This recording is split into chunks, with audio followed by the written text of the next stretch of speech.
I can live out of spite. Media information and so on and so forth. When you're consuming so much that even your thoughts are compelling you to look for more things, you're killing your brain. Even though Thanksgiving is, you know, not the greatest when you look at its history, but I digress. You're so cute. Hi. Or the worst thing ever. There was a Tumblr post years ago. It's like,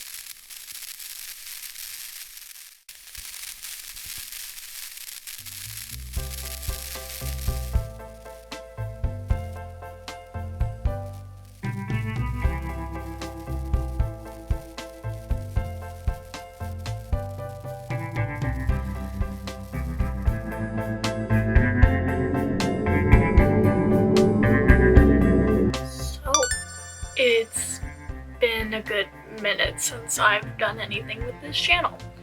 And if you can't already tell, this video is a little different. I actually put a little more effort into editing, especially since I've already started editing and I haven't even filmed the video yet. Plus also the lighting. I got kind of an outfit on. I'm suffering for you guys to look kind of cool. And also the topic of the video. Am I a little too obsessed with Fallout right now? Yeah, a little bit.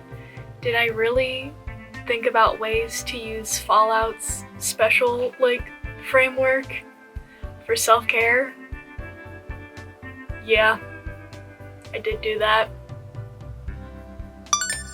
I don't apologize you clicked on this video. So, for those of you who are not familiar with the special framework, I don't know why you'd be watching this if you're not, but hey, I don't know. I'm not the YouTube algorithm. Maybe you were just like, what the fuck is this bitch on? I don't know. I am the soberest person probably in California. I don't know what I'm on. I'm just a person who has stupid ideas and shares them with the internet. Hi. Join me. So basically this is in this Fallout games, special is how you kind of break down and level up your character in specific things, and other people can explain it a lot better than me. Personally, I've only played Fallout 4 and technically I'm still playing it. I have not finished. I got to the Institute and found out the shit and I was like, oh, so I guessed it in 5 minutes of the game. I guessed the plot twist and it was hilarious to me. But whatever. So, how we're going to use special to basically break down self-care and also to kind of make it a little more of a game is by going through each of the things and kind of dividing it into self-care categories. So like strength, that would be for physical self-care. That would be exercise. That would be all that jazz, you know? I got my notes over here. So like if you see me look over there, I'm looking at my little cat notebook. I'm also blind, so like I might just put this right here so I can just look down. Okay, that's a smarter move. Editing me clip that maybe leave it in so people know that I'm a failure. I don't know. I'm not a failure. I'm just a person trying their best to do YouTube but kind of failing, but it's fine. Okay, so strength is going to be categorized into physical self-care, exercise, and building resilience. So resilience is kind of, how do I explain resilience in self-care? I would say just, I'm not going to say endurance because that's a different thing obviously in this, but it's kind of just making sure that you can get back up and do shit. So for me, my strength in real life is way down low. I have trouble opening Gatorade bottles and jars. Like, I need to put some levels into that stat because my disabled ass is having some issues. Need to go to physical therapy, but that's a different video. Okay, so then perception. This one is also a very low stat for me because I don't know where I put my glasses. Okay, but I'm joking. In this, that would, well, technically, if you need glasses and you need to renew your prescription or something like that, go do it. This is your sign from the universe telling you to go and do that because you would not survive in Fallout if you didn't have your glasses, and you know it. You'd be like Velma, like, where is my glasses? I can't see without my glasses. And then Deathclaw. Straight up killing you. It's just how it is. But yeah, perception I'm gonna say is situational awareness, mindfulness, and also developing your emotional intelligence, because that's how you read a room. You know how like we all have that one man in our life, it's usually like family members, but sometimes it's significant others and stuff like that, who's like, I need to sit in the corner of the restaurant so I can survey everything. My back must be to the wall in case something happens. This is kind of that, but you also gotta have the emotional level on that. Personally, I have many family members who are like that, and as a kid I was even like that, where I was like, I must have my back to the wall so like I can see, because I had severe anxiety. I still do, but you also need your emotional intelligence up, so you know you can look at things and be like, I don't think everyone in this thrift store wants to murder me, so I think I might be good. Let me just like make sure I'm looking at the door, making sure no one's like trying to rob the place. I don't know why you would rob a thrift store, but who knows? You never know. But yeah, and mindfulness would also be making sure that you have a good perception on your own needs. That also is included in emotional intelligence, knowing yourself, knowing others, and also your situation. Like, this could also be like your banking. Hey, if you only have $5 in your bank account, maybe you don't need that $2 pack of gum. It's just a suggestion. Maybe save the $5 for a rainy day. That's situational awareness. Yeah. Then, endurance. So this is building perseverance, stress management, and focusing on mental and physical stamina. So, building perseverance. If I could speak, that would be wonderful. If I could speak though, I wouldn't have had to go to a class in freaking elementary school for it though. Yeah. I was also selectively mute, but that's a different story. I keep getting distracted because it's hot and I'm wearing this jacket to look cool. And also my shirt has so much dog hair and cat hair on it, so the jacket stays on. Just gotta angle that fan a little more at me. Yeah, it's August in California. I am dying, but it's fine. Okay, so building perseverance. I think everyone knows what I mean by that. So making sure you don't give up. It's just like building kind of resilience a little bit, but for endurance, I'm gonna say it's more like making sure you don't just wanna jump into the good old traffic just a little bit, because with strength, I'm gonna say that's more of a physical thing, obviously. So building resilience is getting back up and doing things again. For endurance, and when I'm saying building perseverance, I'm gonna say that is taking a moment and being like, this is probably not how I stay alive, and I kind of want to stay alive for X or Y reason. That is finding that little section. What is your X or Y reason to stay alive? You must find that and then use it to, not jump into traffic or try to set off a nuke. Looking at you, Vault-Tec. Anyways, so also stress management. This is one I kind of suck at. I've gotten better at it. So a lot of the times what I do is I just go, you know what will calm me down? Listening to Fallout lore and lo-fi and just making stupid ass theories that are no way in hell true. But it's fine because I don't even think Bethesda knows what they're doing with the story, but it's fine because it's fun to think about. Yeah, I do that for Elden Ring, Dragon Age, and Fallout now, and I used to do it with Assassin's Creed when I was a kid, so this is a self-soothing activity that I have done for a long time. And we're gonna be back because the camera's overheating.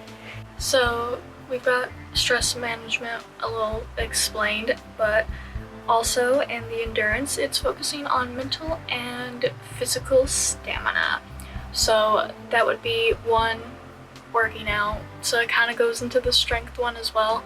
But mental stamina is basically how building resistance or resilience, that's the word, not resistance. Building resilience is getting up to keep going. That's more of the physical one.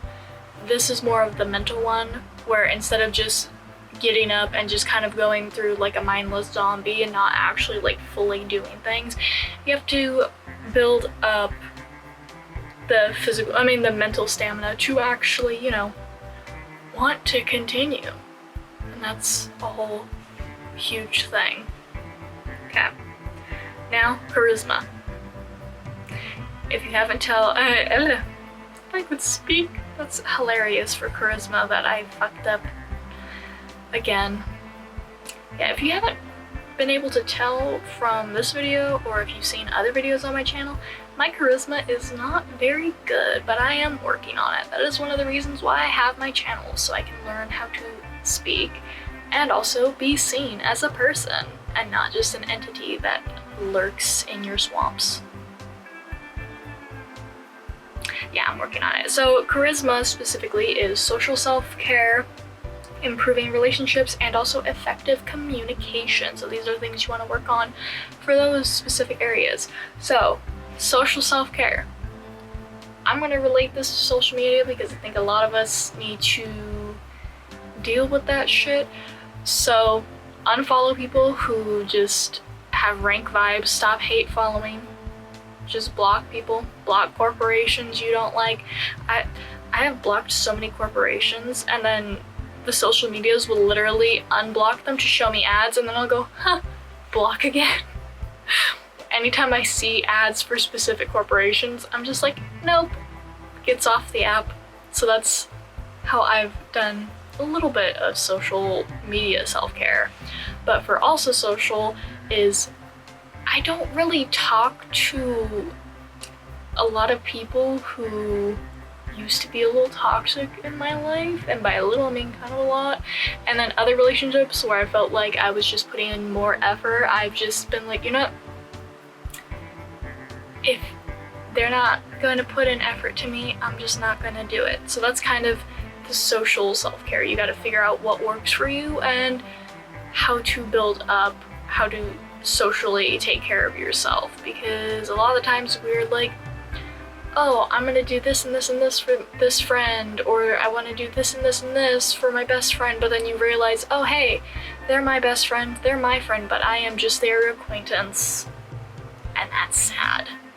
But hey, this is why you're improving and doing self-care now. Okay. So improving relationship, this is on the flip side. This is where you look at yourself and also your relationships and you're like, okay, what pitfalls have I participated in to screw myself over and my relationships over? Then you figure all that shit out. You write a pros and cons list kind of about yourself. Don't be too much of a dick about yourself. Just solely go for the facts of relationships and what people have said to you over and over when also not being associated. What is your common denominator that has shown up as a problem in every single relationship that you've had? There's a common denominator in any failed relationship, whether that's friends, family, or romantic, anything like that. There's usually a common denominator. Even if you just attract freaking horrible people, there's a reason why you're attracting horrible people. It's not because you're horrible, it's because you don't have boundaries. So yeah, you need to work on that. And then, yeah, you basically just need to improve relationships by figuring out what is your toxic habits, how to fix it, apologizing to those who need apologizing to, and then getting rid of people who aren't really there for you, you know? Okay, and then effective communication skills. So this is when, from what I've learned and what I've done research on, because this is something I struggle with. Social things, I struggle with a lot of things on this list, I'm gonna be honest, but mental illness and physical disabilities, you know? I'm working on it, and I'm kind of using this system, so it's new. I'm working on it, I'm tweaking a few things, but you know, everyone has their own little things. But the last one is effective communication, so trying to figure out how to effectively communicate to people. What I've learned is if you want someone to feel heard, you want to listen to what they said and then ask at least like 1 or 2 questions about what they just said. That's how you can effectively understand what someone's saying instead of just trying to fill the space in the conversation by saying something else. So someone's talking about a video game that they like, but you don't really know about. Ask them about it. Someone's talking about a TV show you haven't watched or you don't actually give a fuck about. Still ask them because it feels nice, you know, because you're supposed to care about them as well. And if you don't like the conversation and you're like, hey, this is kind of making me uncomfortable, tell them. Literally be like, hey, I am kind of feeling uncomfortable with this conversation. Can we switch topics? If they do not react well to that, you probably don't want to talk to them. So then you just leave the situation. So you also want to make sure that you are, again, effective communication. You want to make sure that you are communicating what you are feeling, thinking, and wanting to convey effectively. So you have to actually figure out what you want to communicate, which I'm basically saying the same shit over and over again, but someone out there is probably like, I know at least one person, because I remember looking into like effective communications and someone was like, figure out what the fuck you want to say. And I was like, oh, I'm just talking and yapping. That's my issue. I just yap sometimes. So figuring out what you want to say is the first step into effective communication. So you gotta do that shit. Okay. Now on to intelligence. Obviously, I struggle with all of these because we're human, and I'm barely turning 23 in October. So like, I don't have to be the smartest. I used to be a very smart kid. TikTok and the internet ruined it for me. I don't know. I once was smart enough to try and figure out how the stargates worked as a child. Yes, I did try that. I figured out how the wraiths in Stargate Atlantis worked in my brain as a child and also as a teenager. I could make a video on that. I might not. I don't know how big the Stargate Atlantis fandom is. Okay. But yeah, so intelligence is continuous learning, reading, and mental self-care. So, mental self-care is also different than like some of the other things. So, continuous learning though, we're gonna start with that. What the flute? Oh. I got distracted by my phone. I need to stop looking at shit. Okay. Oh yeah, turning it over. That right there, that is self-care. When you get distracted, you just put it down, turn it around, turn off your ringer. That is an act of self-care. I just demonstrated by accident. Perfect. Okay, so continuous learning. pick up books. Don't just look at your screen and read or look up stuff. Looking up stuff can be helpful, but a lot of the times when you're looking up so much information on your screens, you're not processing any of it. And it's not just because freaking like the internet is like a rabbit hole. A lot of the times when you are looking at a screen and you don't have something physically in front of you, your brain isn't in learning mode really, so it's just trying to absorb as much information, and it's too much at once. Get a few books. Like, I have so many textbooks, and I'm like, fuck. From like, you know, being in college and shit. Like, when I did my forensics anthropology class, I don't think I learned like an actual thing from that class, but I have the freaking the workbook and the textbook, and I look at that and I'm like, okay, now I understand it. Why didn't I get it when I had like teachers helping me? It's because it was online, and I'm not. You have to figure out what type of learner you are as well. For me, I learn the best when I am physically holding something, taking notes, and also listening to music. Other people, if they're listening to music and reading something, they don't know what the fuck's going on. But I figure out my own learning. So it also helps if if I have a video, I'm watching the video, then I read the transcript, and then I take notes. That also helps. Or if I'm watching the video, reading the transcripts, and taking notes. It's a whole thing. Like, my brain has ADHD and so much shit going on, so like I have to have some sort of stimuli or else I'm not processing anything. But yeah, learning how you learn is a great way to figure out how to continuously learn and how to increase your intelligence as a person and an individual. Okay, reading, kind of, I already talked about that, but also read for fun, because believe it or not, fiction books are actually very helpful. You know, it's almost like there's morals and lessons and things like that. Who would have guessed? Who would have guessed that books, even fictional ones, have lessons in it?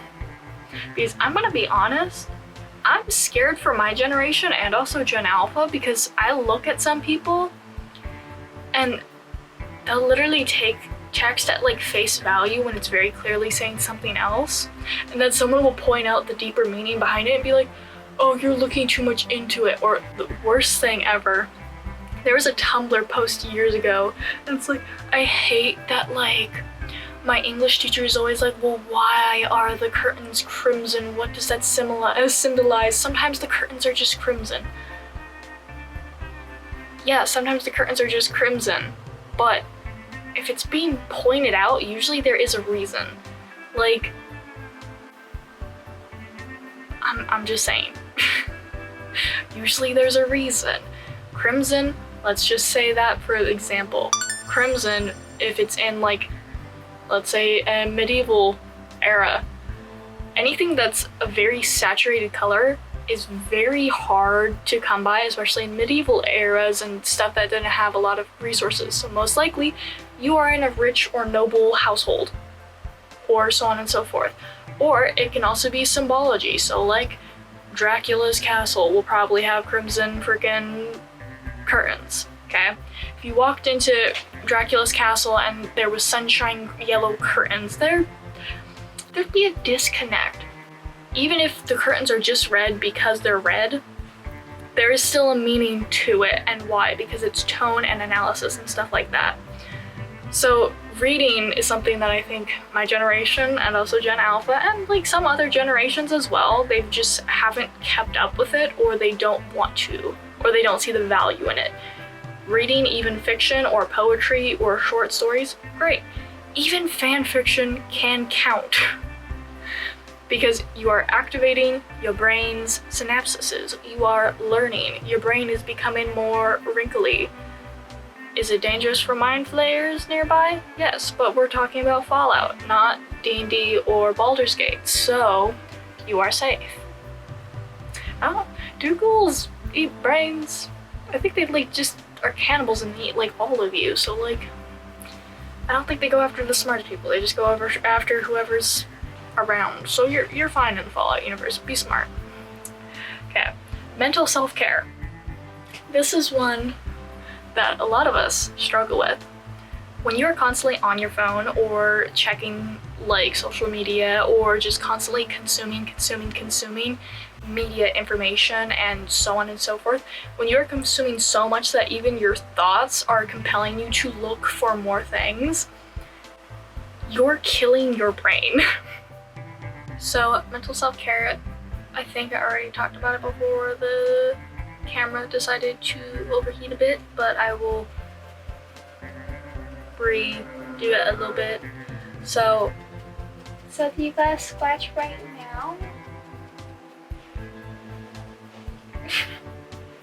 my dog's in a mood. It's fine.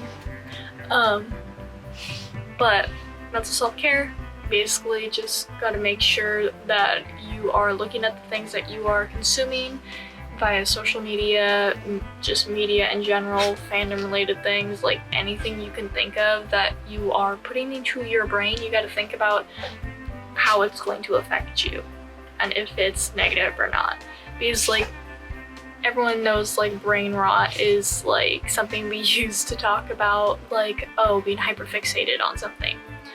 But I use brain rot a lot because like I have a lot of obsessions. Like Fallout is currently one that I feel like is rotting my brain, but at the same time I'm not taking it to a point where I am confusing reality with fiction. I'm also not letting it take over like my work, you know? So like when I'm working, I am doing my work. I'm not playing Fallout instead. When I'm doing schoolwork or when I'm putting aside my time to do schoolwork, yeah, my brain might drift off to Fallout sometimes, but I am still doing my work. Sometimes, even if I'm doing something like simple on schoolwork, I'll listen to like Fallout lore or like a video game lore video just in the background, so I have something to listen to. She's in a mood, and then I'll be doing like whatever I need to do. But I'm not listening to like podcasts or like stuff that's like really degrading and stuff like that.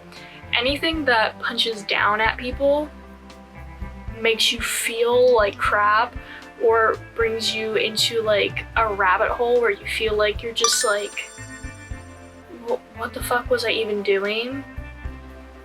Those are all things I tend to avoid. Like podcasts that have sexist, racist, homophobic, transphobic, any bad shit in it, basically, I just avoid. I don't interact with it, I don't listen to it, even songs really. The one thing I will say that like I'm guilty of in like songs is like angsty songs, so like mental health songs where it's talking about like the bad sides, but that's, I grew up emo. I'm trying to live, but some of those songs are a banger. So there's always exceptions, but I would say staying away from sexist, homophobic, transphobic, racist, xenophobic, ableist content is probably going to be the best, because a lot of times when people are like, well, none of that really affects me, because they're like a cis straight white man, they don't think it affects them. But in actuality, when you listen to all these things that are bringing everyone else down and putting yourself up on a pedestal, that still affects you negatively because it affects your relationships with other people. It kind of also gives you an inferiority complex, because if you already hate yourself, but you think everyone else is worse than you, the people that are around you that are in the same category, you're gonna think are better than you, and you're like, man, if I was any of these, then I'd be like even worse.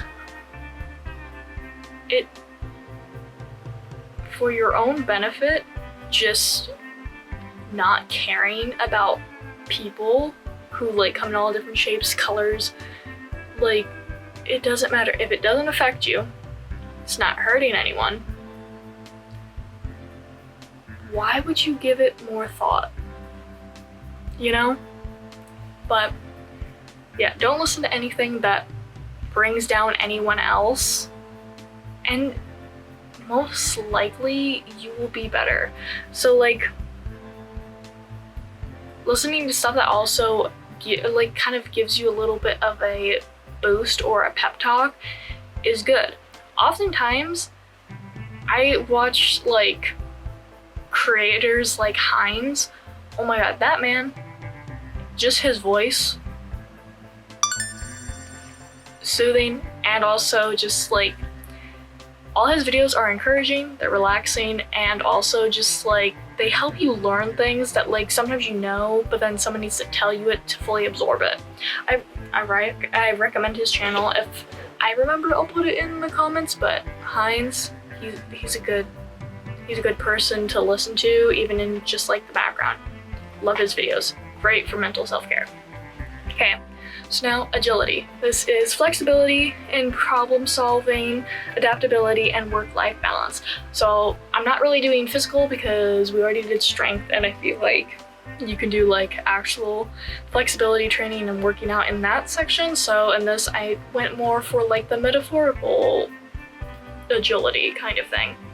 So flexibility in problem solving, getting stagnant in what you're allowing to problem solve or your beliefs, that could be very dangerous. You know, like you should have your morals, definitely.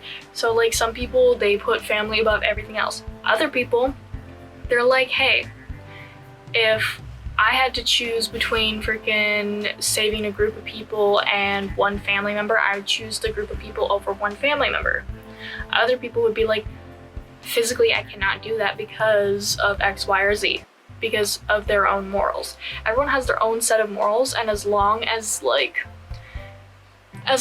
you're not trying to affect how other people like live their lives, or if you think all people of a certain, you know, category should die, maybe you should change your morals. But as long as your morals aren't really affecting anyone else but how you interact with the world, you should be good. You just have to make sure that in your problem solving you don't get stagnant. Hello, Sati. Meaning that when you're looking at something and you've tried all your normal ways, you can't think of a single other thing to do, so you just give up on it. Hello, city girl. You're so cute. Hi. I want to dress her up, like with a red bandana and the goggles I have, and then get a vault suit so I can do Soul Survivor and Dog Meat with My little puppy. Hi. You'll be a husky version of Doggy. Huh? Oh. Hello, I know. Katara's downstairs playing without you. Up here, we're almost done. Go up on the bed. Go up on the bed, we're almost done. Here, look. You have the air. You have the air. Okay, I'm gonna wrap this up. So, flexibility and problem solving, you have to make sure that you are creatively coming up with new solutions and not growing stagnant in the way you're interacting with problems that you come across and also the world. Okay, adaptability kind of goes into the same thing. You have to be able to quickly change to whatever is happening around you. And by doing this, or by accomplishing this, you become just a more reliable person. Your stress goes down because you are more likely to just have more answers because you are quicker to adapt. Then there's work-life balance. I know a lot of people that just pour all of their energy into work, work, even off the clock. I used to be one of these people. But then I'm like, I make minimum wage. I'm not gonna work off the clock. Fuck that shit. So now, during work, I do my tasks, I learn how to do them effectively, I learn whatever skills I can from it, and I finish up my shift. But once my lunch hits, I'm not doing anything on my lunch. After work, I'm not doing any more work. Even if I was just like almost done with something, nope, save it, it's for the next day. Just not gonna do it. Then when it comes to schoolwork as well, I set a specific allotted time for each thing every day. Like a lot of the times they're like, oh, you should like do 8 hours a day for like your schoolwork. And I'm like, no. I work full-time and go to school full-time. Physically, that does not work. So for schoolwork, I do like maybe 8 hours a week on it. Like, they're like 8 hours per class, and I'm like, 2 hours for all my classes a day. That's what I can give. And you know what? It's worked for me so far, and like, knock on wood, I do pretty well in my classes. Like, I graduated high school with honors and straight A's, like, and I think my last classes I also had 2 A's. Yeah, I had 2 A's and 1 B+, so like, that's pretty good. All my classes passed. I only took 3 classes during the summer, so like, that's a whole other thing. But I'm getting off topic. Okay, so now luck. Cultivating a positive mindset and also a gratitude practice. So with cultivating a positive mindset, write down what you're grateful for. You know, that whole thing that people do on Thanksgiving, even though Thanksgiving is, you know, not the greatest when you look at its history, but I digress. Having a gratitude practice and also cultivating a positive mindset is actually pretty helpful. So, cultivating a positive mindset, how do you do it? First off, you gotta stop looking at yourself like you are the shit on the bottom of your shoe. You are not a burden. You are not the shit on the bottom of your shoe. You are not the worst part of your day. Like, even if you can't be like, oh, I love myself, you need to get to a point where you can at least tolerate yourself, you know? Because, again, this is slowly working up. And this will probably be a multi-part series, so I can also go into how you might do these things in another video, but this is already getting kind of long, so we're gonna do some other videos as well. But cultivating a positive mindset, even if you are at the point where you hate yourself and you just want to, you know, you can still get to a point where you just dislike yourself and you don't every single minute want to yourself. So, and then after that, you can get to, you tolerate yourself, you're neutral about yourself, you don't really want to die, but like, if the option came about, you know, and then after that, you can go, huh, I kind of like myself. And then you can later on get to loving yourself and shit like that. Currently, I'm at the tolerable, like myself. I'm in between those phases, so like, I am working my way up and I'm doing shit. Like, one thing that I realized is if you don't like anything about yourself, just fucking change it. You are in your character creator, just fucking change it. If you cannot change something about yourself, why are you hating it about yourself? It doesn't make sense. That is just your pre-programmed settings. If you can't change it, so like if you're disabled, you can't change you're disabled, but why should you hate yourself because you're disabled? You shouldn't. That's one thing I had to learn because I'm constantly like, ugh, life is such a burden, da da da da. And then I'm like, I can live out of spite. That's not the most positive mindset, but just being like, these people are a lot more morally corrupt than me and they're living up their life. Why should I hate myself when they love themselves? And that's how you can trick yourself into having a more positive mindset about yourself. Look at people who are way worse than you. Like billionaires who have very unethical business practices. And then realize you will never be as bad as them. Okay, so that's going to be it for the video since this video has already gotten kind of long. But in the next video, I will talk about probably ways to improve each one and also maybe a reward system. So subscribe, put on the notification button, and leave a like. You know, all the YouTube stuff that I always forget to say. Oh, leave a comment too about your favorite Fallout character in any of the games, even though I've only played Fallout 4. My favorites are Nick Valentine and Hancock. Besides that, obviously Dogmeat. Dogmeat is everyone's favorite, let's be honest. But yeah, I love the robots. I don't know as well. Robots and ghouls. Who knows? Anyways, bye guys. See you in the next video.